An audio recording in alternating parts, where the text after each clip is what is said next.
Afternoon, this is Jo and this is Private Practice for Wednesday the 21st of February 2016. Not gonna lie, today has not been my best day. I haven't felt well today and it's been a real struggle to not work. So why am I creating this video? Because I think it's important that I share with you the days that aren't great. And you might think that there are more of these videos or audios of days that aren't great than there are days that are great. Well, that just goes to show you what it can be like running your own business sometimes. But I have a lot I want to share, but I'm going to try and contain it to the struggle that goes on for those of us who are really passionate about our work, passionate about the clients we serve, where we get messed up in our heads around overcompensating, where we get messed up in our heads about ethics, professionalism, and integrity. Now, none of those things are messed up in themselves. In fact, they're all really, really important, good things for us to be acknowledging, being aware of, and practicing. We need to practice ethics. We need to practice integrity. We need to practice professionalism. But when you're not great, if you're overtired, so you have a child who doesn't sleep through the night, or you have a teenager who comes home at some ungodly hour of the evening. Maybe you're managing a chronic health issue, or you've got a migraine, or you're just feeling flat and low. Maybe you're recovering from the flu, and let's face it, the flu isn't the flu we used to have when we were 5 or 6. The flu knocks us out for a month these days. We seem to have this tension that goes on inside of us. Maybe it's just me. No, it's not. I spoke to somebody yesterday. I know this tension isn't me. Actually, and then I spoke to somebody this morning, where we will sacrifice our own wellness and getting wellness for the sake of what we think is necessary to serve the other masters in our business. Now, I understand. I never want to let a client down. I don't want to let a client down at the expense of me not looking after me. I don't want to let anyone down. That is one of the key drivers in my life. I like to be liked. No secret. And I like to do a good job. And I like to do it with my whole heart. And I like to give 110%. Well, okay, I like to give 100%. So 80% for me feels lazy. It feels like I'm not doing the best I can do. So today I chose to cancel a 3-hour drive and a fatigue management session because I prepared this fatigue management session yesterday and I recognized so much of my own unhelpful behaviors in it. There were 3 things that have actually happened. I had a consult with a gorgeous lady yesterday from Queensland who was very honest with me about living a life where she needs to contain her private practice, not accelerate it. And given what's going on in her life, that's completely appropriate. And it helped me understand that maybe there is containment needed for me, that my desire to serve people to all of my ability is at times not great for me. So today I am not going to drive for 3 hours. Number one, I didn't think I was going to be safe in the car for that long, which is a good indication to get off the road. And number 2, chances were I was going to get to this client and not be able to deliver the way I wanted to. So my concerns about mucking him around and not following through on the 6-week program that we've put together, knowing how hard a lot of people have worked to pull this off with this young man, there was lots of reasons for me to feel guilty.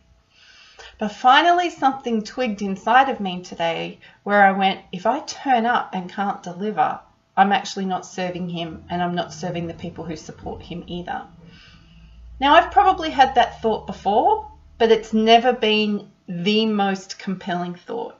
It's always been, I need to save face. What if people think I can't deliver? What if I mess up his treatment plan for the rest of the year?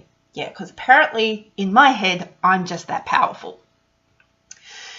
So I then had the thought, how do I communicate the fact that I can do some things today, but probably not all the things that I wanted to do today?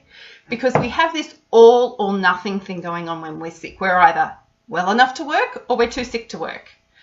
What about the days when we're well enough to do some things and we shouldn't do other things? I'm an all or nothing person. That was a brand new thought for me today.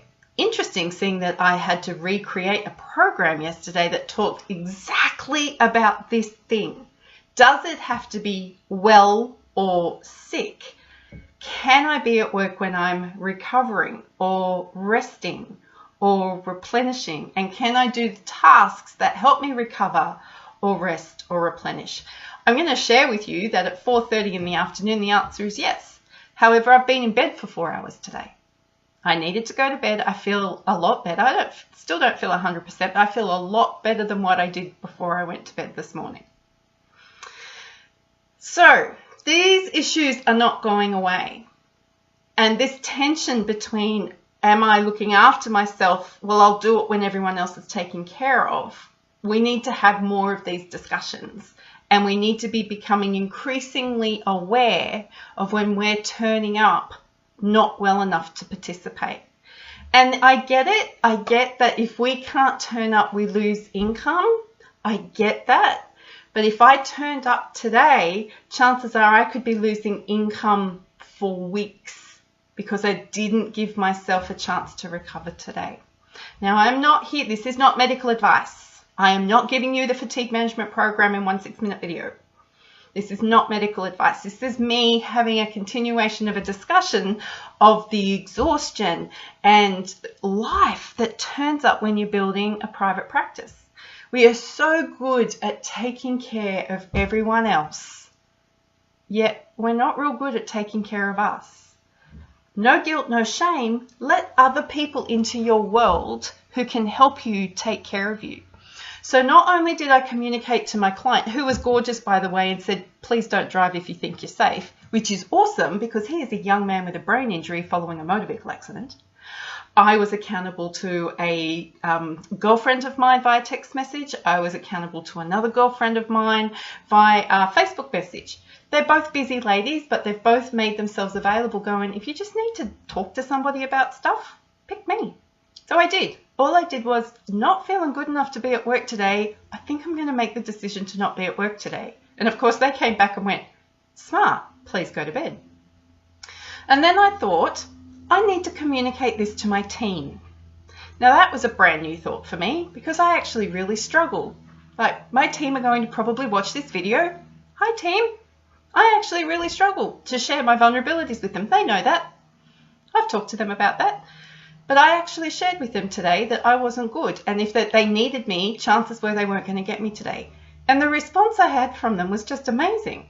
I even had my husband, who has access to that private Facebook group, bring me up and say, well done, Jojo, for actually communicating that today.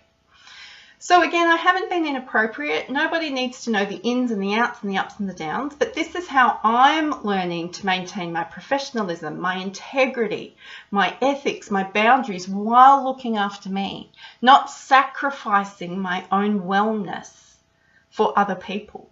Because as we all know, if we're not well, we're not going to be able to care for others. And the work we do is hard. The work we do is necessary. We're not just needed, we're actually necessary. I am all about us having the knowledge, the skills, and the capacity to do what we need to do. So here I am, looking after me, drinking water, reduced my caffeine consumption considerably today, planning on going to a yin yoga class tonight, because I've got a fairly busy day tomorrow, and the day tomorrow is really important to me as well. So how can you keep the promises to look after yourself?